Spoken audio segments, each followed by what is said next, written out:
आज हम बना रहे हैं ज़बरदस्त से आलू के पकोड़े और इनको हम किस में फ्राई करेंगे? पानी में, तेल की बजाय पानी में फ्राई करेंगे। चलें जी, अब इस एक्सपेरिमेंट में मेरे साथ रहें और देखें क्या होता है।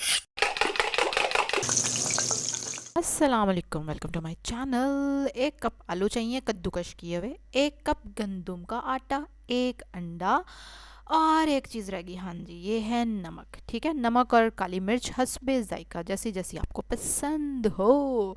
ठीक है, अब ये आलूओं को मैंने कर लिया है कद्दूकश, ठीक है, बारीक वाले। सारी चीज़ों को डाला, अंडा शंडा मिक्स कर दिया और मज़ीद इसको लिक्विड बनाने के लिए, थोड़ा सा नरम करने के लिए दूध इस्तेमाल किया। ठीक है, नहीं है दूध तो पानी डाल लें बेशक। और इसको हम गाढ़ा सा बैटर बना लेंगे। ये देखें, है ना, ज़बरदस्त लग रहा है ना।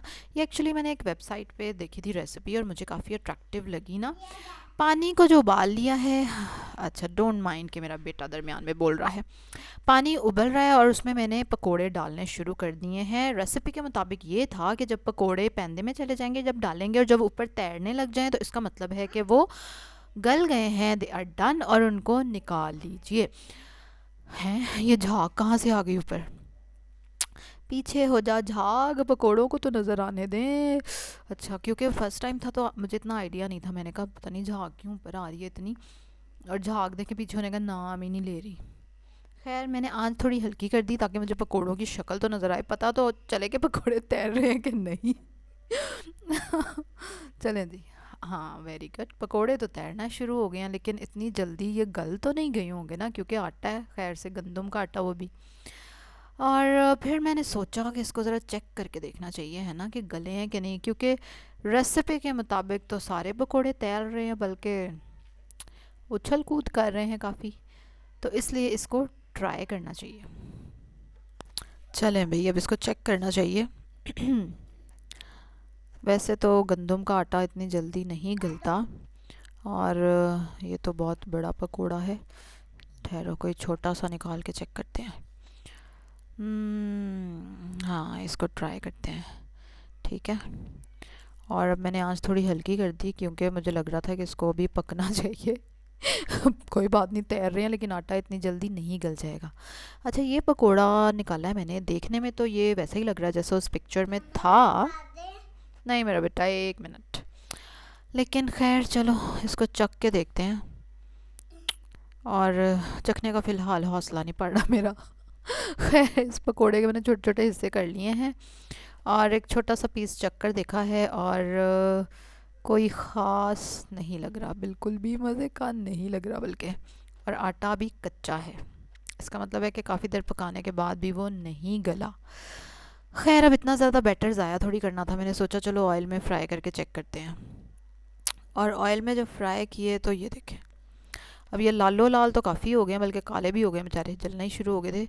वो इसलिए कि इसमें अंडा था ना, तो अंडा बड़ी जल्दी कलर पकड़ता है। और फिर भी मैंने इसको थोड़ी देर फ्राई किया हल्की आंच पे।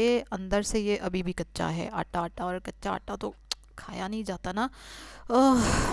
ये देखें, और ये काफ़ी देर पकने के बाद पकोड़ों का हाल है, जो कि शक्लन बेचारे थोड़े से बिगड़ गए हैं, लेकिन ये देखें, देख रहे हैं आप, अंदर से सख्त ही रहे हैं, अंदर से नहीं गले ये। तो अब क्या हुआ, तजर्बा हो गया नाकाम। लेकिन इतना सारा बैटर ज़ाया करने को तो दिल नहीं ना करता। खैर, फिर मैंने सोच सोच के एक और तरकीब डाली, डाली नहीं सॉरी लगाई, आटा डाला। गंदम का थोड़ा सा आटा डाला मैंने बैटर में, और उसको गूंद लिया जैसे नॉर्मल हम आटा गूंदते हैं, और इसकी रोटी पका ली दरमियानी आंच पे, मतलब ज़्यादा ज़रा हल्की आंच पे, ताकि ना आलू गल जाए। मुझे ये था कि आलू कैसे गलेंगे, आलू कैसे गलेंगे, तो फिर खैर मैंने उसका ये पराठा टाइप बना लिया खूब घी में तल के। रायते के साथ या दही के साथ तो ये ज़बरदस्त लग रहा था, लेकिन खाली खाने में थोड़ा सा ड्राई लग रहा था अंडे की वजह से ना, और अंडे का जायका भी आ रहा था उसमें से, क्योंकि नॉर्मली हम अंडा इस तरह से खाते नहीं आटे में डाल के। लेकिन रायते के साथ ज़बरदस्त लग रहा था, और शुक्र है कि आटा ज़ाया होने से मेरा बच गया। और दही था तो खूब दही के साथ मज़े मज़े से पराठे 3-4 खाए जो बन गए थे।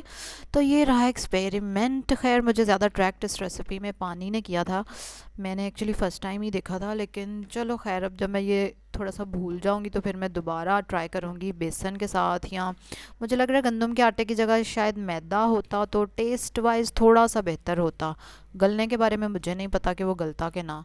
अगर किसी को पता है आप में से तो ज़रूर मुझे कमेंट्स में बताइएगा। चलें जी, कल एक और रेसिपी के साथ, टिप के साथ, यहाँ एक और तजर्बे के साथ आपसे मुलाकात होगी। तब तक के लिए अल्लाह हाफिज़। और जो लोग नए आए हैं मेरे चैनल पे, डू सब्सक्राइब करें इसी तरह की रेसिपीज़ के लिए, और बेल आइकन पे ज़रूर क्लिक करना है।